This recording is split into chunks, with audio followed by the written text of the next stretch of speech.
7 o'clock, we get LSU, who's 4-2, traveling to Florida, who's 4-2. Florida State by 2.5 points on ESPN. I know what you're saying. Both these teams are not playoff eligible. Why are you doing this football game? I know. I know they're not playoff eligible, but I'm at the University of Florida. I feel like I probably should do this football game. I didn't do it last weekend.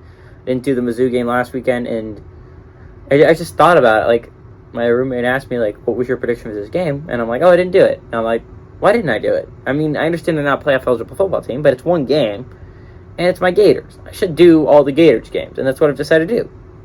So for LSU, they played a big game last weekend against Tennessee where they got absolutely crushed.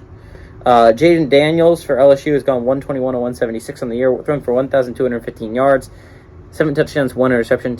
He also leads his team on the ground, 76 carries for 359 yards and 3 touchdowns. Malik Neighbors, I hardly know her, had 28 catches for 370 yards and a touchdown.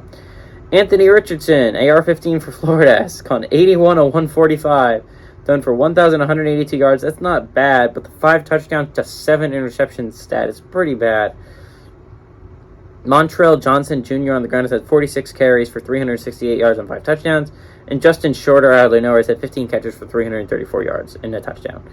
The series is pretty gosh darn close. Florida leads the series 33-32 all time. Last 3 games have gone to LSU, though, for ranging from 2019 to 2021. Last Florida win in the Swamp was in 2018. So we're hoping to give LSU that first loss since then in the Swamp. This game has the possibility of being very close, because for all of LSU's faults this year, they have been playing some solid football sometimes. I would argue that outside of the FSU and Tennessee games, they've been playing the 2 losses. They've been playing some very good football. The Auburn game, I would say, was not good football for the first half, good football for the second half. It's just interesting. I wouldn't say the Tigers are a very good football team, but they're good enough that you could definitely get a scare out of them if you're the Gators.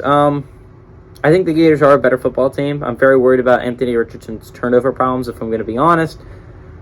But as long as we keep running the ball, I feel like we should be able to have success against that LSU defensive front. I think Florida's defense is one of the best in the... At least rush defense, I believe, is one of the best in the country. Pass defense is a whole other issue that we have. But LSU's offense through the air hasn't exactly been the best, I would say. Their run game has been what has carried them for the majority of this year. I think Florida's able to shut that down. And give me the Gators at home to win in a big matchup.